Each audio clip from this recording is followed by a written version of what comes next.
அனைத்து முக்குலத்து உறவுகளுக்கும் 118வது குரு பூஜை தின நல்வாழ்த்துக்கள். இன்னைக்கு ஐயாவோட ஜெயந்தி விழா.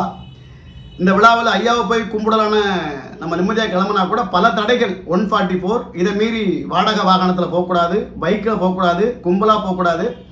அப்படியே நம்ம ஐயாவை தரிசனம் பண்ண போனோம்னா பல இடங்களில் அனுமதி வாங்கிட்டு தான் போனோம். எதுக்கு இந்த தேவர் சமுதாயத்துக்கு மட்டும் இத்தனை தடைகள்? எங்கள் இளைஞர் அப்படி என்ன பண்ணிட்டாங்க சொல்லுங்கள்? எந்த ஆட்சி வந்தாலும் ஏன் தேவ சமுதாயத்தின் அந்த கடவுளை வந்து வணங்குறதுக்கு இவ்வளோ தடை விதிக்கிறீங்க சொல்லுங்கள்? வருஷம் பார்க்குறோம். ஏடிஎம்கே ஆட்சிலையும் அதுதான், திமுக ஆட்சிலையும் இதுதான். எங்கள் கடவுளை நாங்கள் வணங்குவதற்கு நாங்கள் யார்கிட்டங்க போய் பர்மிஷன் வாங்கணும்? இதெல்லாம் அநியாயமாக தெரியலையா? மற்ற சமூக தலைவர்களுக்கு மட்டும் ஃப்ரீயாக விட்டுறீங்க, தேவ சமுதாயத்துக்கு மட்டும் இத்தனை தடைகள் நீங்கள் விதிக்க என்ன காரணம்? ஏன் தேவ சமுதாயத்தை இப்படி வஞ்சிக்கிறீங்க சொல்லுங்கள்? இந்த ஆதங்கம் வந்து தேவ சமுதாயத்தை பிறந்த ஒவ்வொருத்தருக்கும் இந்த ஆதங்கம் இருக்கும். இவ்வளோ தடைகள் போட்டு நீங்கள் அடங்காமல் கரண்ட் கம்பியில் ஏறுறதும், பசு மேலே ஏறுறதும், ரோட்டில் போகிற வாகனங்களை மறிக்கிறதும், பொதுமக்களுக்கு இடையூறு பண்ணுறதும், குடிச்சிட்டு கூத்தாட்டம் போடுறதும், பல பேரை சண்டை எடுக்கிறதும், கடைகளை அடித்து நொறுக்கிறதும் இருக்கீங்களே, இதெல்லாம் போடாமல் விட்டுருந்தா அவங்க நிலைமை என்னன்னு நினச்சி பாருங்கள். ஒவ்வொரு ஜெயந்தி விழாவுக்கும் ஆயிரக்கணக்கில் இளைஞர் செத்து போயிருவீங்க. ஏன்னா உங்களுக்கு கொஞ்சமாவது அறிவு இருக்கா? வருஷத்தில் ஒரு நாள் தெய்வத்தை பார்க்க போகிறோன்னு போகிறீங்க, அதை குடிக்காமல் போனால் என்ன நீ சொல்லு?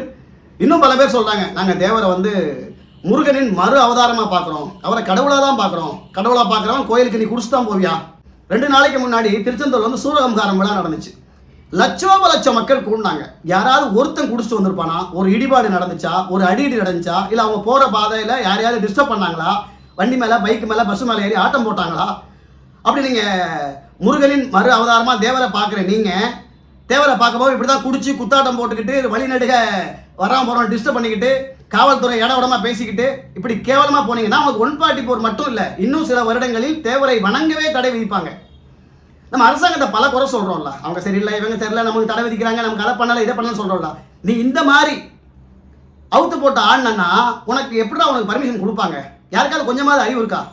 கோயிலுக்கு போகிற நாம குடிச்சிட்டு போகலாமா? ஒவ்வொரு வாட்டியும் சொல்கிறோம், தேவரை வணங்க செல்லும் போது விரதம் இருந்தெல்லாம் போகிற பல பக்தர்கள் இருக்காங்க. ஆனால் ஒரு சிலர் பண்ணுற இந்த அநியாயங்களால் இன்னைக்கு இத்தனை தடைகள். இது காரணம் யாரு? நீதான். இந்த தடைகளை மட்டும் இவங்க போடாமல் இருந்தாங்கன்னா இன்னும் பல அசம்பாவிதங்கள், பல சண்டை சச்சரவுகள், பல கொலை கொள்ளைகள் என்ன இதெல்லாமே நடந்திருக்கும். அது மட்டும் இல்லை, அங்கே ஒரு நாள் தான் நிகழ்வு நடக்குது. அந்த ஒரு நாள் நிகழ்வுக்காக ஒரு வாரம் காவல்துறை காவல் காக்குறாங்க. இங்கே எதுவும் அசம்பாவிதம் நடந்துடக்கூடாது, யாராவது தப்பு தவறு பண்ணிடக்கூடாது அப்படின்னு ஒரு வாரம் காவல் காக்குறாங்க. ஆனால் அங்கே ஒரு நாள் ஆட்டம் போட போகிற நீ அங்கே இருக்க காவல்துறை மதிக்கிறியா? அவனும் ஒன்ன மாதிரி மனுஷன் தானே. இந்த விழா எந்த இறப்பும் இல்லாமல், எந்த இழப்பீடும் இல்லாமல், எந்த காயமும் இல்லாமல், எந்த விபத்தும் இல்லாமல் நடக்க மனப்பூர்வமாக நான் உங்களை வாழ்த்துறேன்.